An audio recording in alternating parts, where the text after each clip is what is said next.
प्यार के मीठे एहसास की अनुभूति जब पहली बार होती है तो एक कोमल सी छुअन जिंदगी का रास्ता ही मोड़ देती है। उन दिनों मेरी बीए फाइनल ईयर की परीक्षा चल रही थी। तब मैं अपनी एक क्लास अनुभा के साथ एक किराए के मकान में रह रही थी। आखिरी पेपर से एक शाम पहले हम दोनों मंदिर से लौट रहे थे, तभी हमारे रिक्शे में पीछे से जोर का धक्का लगा और हम दोनों सड़क पर गिर पड़े। मैं बेहोश हो गई। होश आने पर मैंने खुद को हॉस्पिटल में पाया। दुर्घटना के बाद आसपास जमा हो गए लोगों ने ही हमें वहां पहुंचाया था। मेरे दाहिने पैर और सिर में चोट लगी थी। अनुभा भी बुरी तरह जख्मी थी। मैं काफ़ी घबरा गई। हॉस्पिटल में मेडिकल का एक स्टूडेंट प्रशांत भी मौजूद था। उसने मुझे काफ़ी दिलासा दिया। सुबह जब आंख खुली तो 7 बज गए थे। अनुभा की हालत बेहतर पाकर मेरा आत्मविश्वास वापस आ गया। मैं पेपर देने गई। परीक्षा हॉल से लौटकर मैंने प्रशांत को धन्यवाद दिया। उसके बाद हम दोनों ने अनुभा की जी भर कर सेवा की। हम तीनों अच्छे दोस्त बन गए। अपने शहर लौटने में मुझे कुछ ही दिन रह गए थे। बाकी बचे दिन हमने घूमने, पिकनिक स्पॉट जाने, शॉपिंग आदि में बिताए।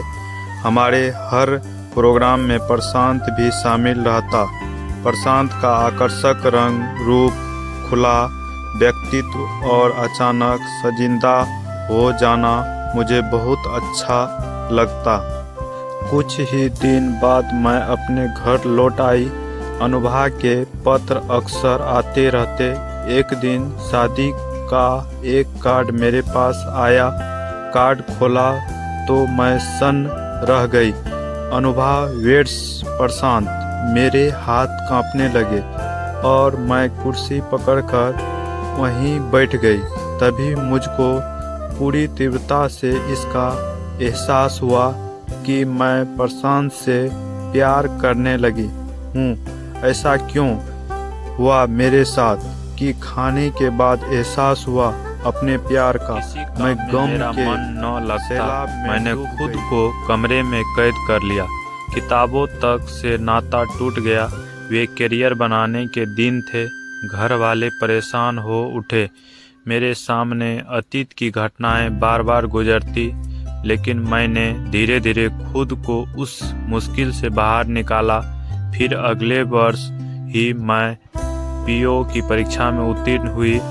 इस सफलता ने मेरे जख्मों पर कुछ मरहम अवश्य लगाया। 4 साल बाद मेरी पोस्टिंग शिमला में हुई। एक दिन वहीं मैगनीज कॉर्नर पर प्रशांत मिल गया।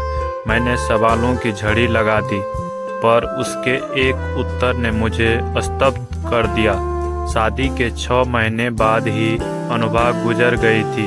आगे कुछ पूछने का साहस नहीं हुआ।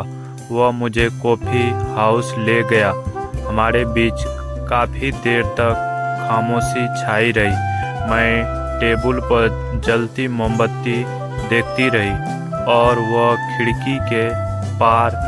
कुछ देर में मेरे आंसू निकल पड़े और मैं वहीं रोने लगी। प्रशांत ने 2 मिनट तक मुझे वैसे ही छोड़ दिया। फिर उसने मेरे आंसू पोंछे और पीठ थपथपाई। हमारी यह मुलाकात भी जैसे पहली मुलाकात थी।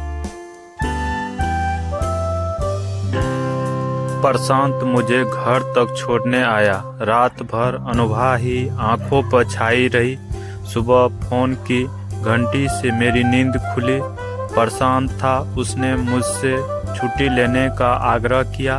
फिर दिन भर हम दोनों शिमला की हरी भरी वादियों में मौन घूमते रहे।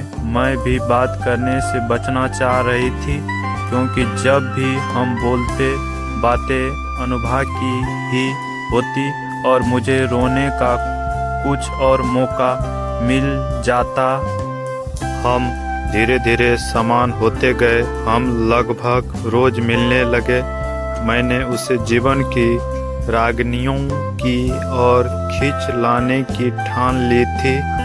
मैं उसके खाली जीवन को रंगों से भरने के उपाय ढूंढा करती थी। एक दिन अचानक उसने सीधे सीधे लहजे में मेरे सामने शादी का प्रस्ताव रख दिया। मैं इसके लिए तैयार नहीं थी। मैंने कहा, प्रशांत, मैं तुमसे कुछ भी नहीं छिपाना चाहती हूँ। तुमसे मैं पहली मुलाकात से ही प्यार करने लगी थी, लेकिन उस प्यार की कसम मैंने तुम्हें अनुभव की कीमत पर कभी पाना नहीं चाहा और न ही मैं तुम्हारी ज़िंदगी में कंसोलेशन प्राइज बनाना चाहती हूँ।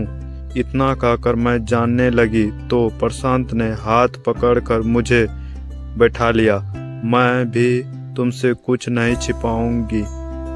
यहाँ लव इन फर्स्ट साइट वाली बात तो नहीं है, लेकिन मैं तुमसे प्यार करता हूँ। इसकी अनुभूति मुझे इस बार तुमसे यहाँ मिलकर हुआ है।